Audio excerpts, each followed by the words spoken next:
Hey guys, welcome back to TLT Talks. I'm sitting here once more with Lenny Burdier. Burdier, that was close. I tried.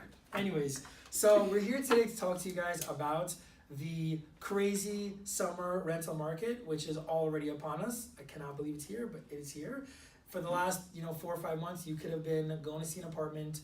A day later, you want to come back, or a month later even, and it was still available. And now you go and see it in the morning. You want to bring your wife back at lunch, and it's already gone. Like, that's how fast it just, like, someone flips a switch. So we wanted to dive into today ways you can be prepared. So Lenny is an absolute expert at working with renters. He's also been very successful in helping people navigate through this crazy storm. So Lenny, what tips do you have for our consumers out there about what they can do to be prepared? Yeah, so my number one advice is to have all of your paperwork ready before even going out there and seeing the apartments, Right. Because that's really what's gonna matter, right? Having the basic paperwork, it doesn't matter what apartment you go check out or what broker you use, you're Right. gonna need the same documents. Right. W-2, pay stubs, letter of employment, copy of your photo ID, Right. and we'll have everything, all of that linked down on the bottom in the description below. Right. So everybody else can see it. But those are the documents that you're going to want to have For sure. prepared up front, and make sure that you're putting your best foot forward, right? With a cover letter explaining all of the details, where you work, your salary,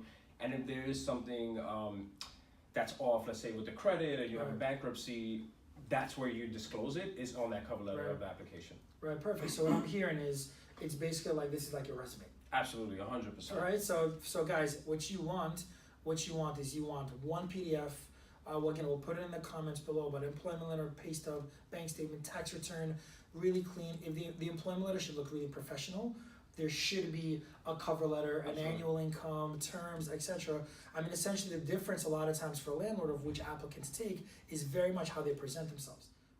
So for the person that has imperfect credit, or somebody like me that's 1099 and doesn't have an official employment letter or a W-2, what should these people do? How should they get prepared? Yeah, not to toot our horn, but this is where it becomes really important to work with a broker, right? It's about finding which landlord to navigate through. Who is going to be more acceptable to having bad credit or not having a normal income of W-2.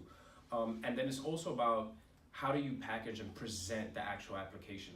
The presentation of the application is not a science, it's an art, right? So it's about finding which puzzles make the best match with the landlord to get the application approved. Right. And so ultimately what we would do is, it's about highlighting, right? So if someone's got imperfect credit or they're weak there, we want to highlight their income and assets. Absolutely. If someone's got just below 40 times the rent, then we want to go and say, yeah, but look, their credit's perfect. Of course they're going to pay the rent. Who cares if they make $100 below line, right? So that's fantastic. I mean, I totally agree with that. And I guess the last question I have is, the economic landscape of the rental market has really evolved. There's new technologies, there's new companies. Is there anyone that the consumer should be in business with that can help them with their application process or their rental process in general? Yeah, so one of the companies that we've been working with very closely now is Rhino.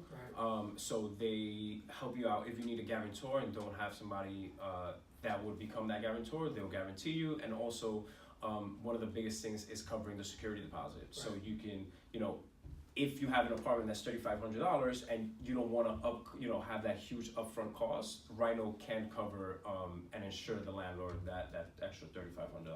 Yeah, exactly. So things are changing. Things are changing. There's some companies now like Rhino that you want to come in and you don't want to pay anything security. You want to come in, no problem. They also, if you're having a hard time with if you are a very challenged rental applicant, your credit's 500 and you don't make enough money and you have a 1099, Rhino actually has a policy that will insure 12 months of your lease. So even the most challenged of applicants now have options out there. So you guys can just reach out with any questions.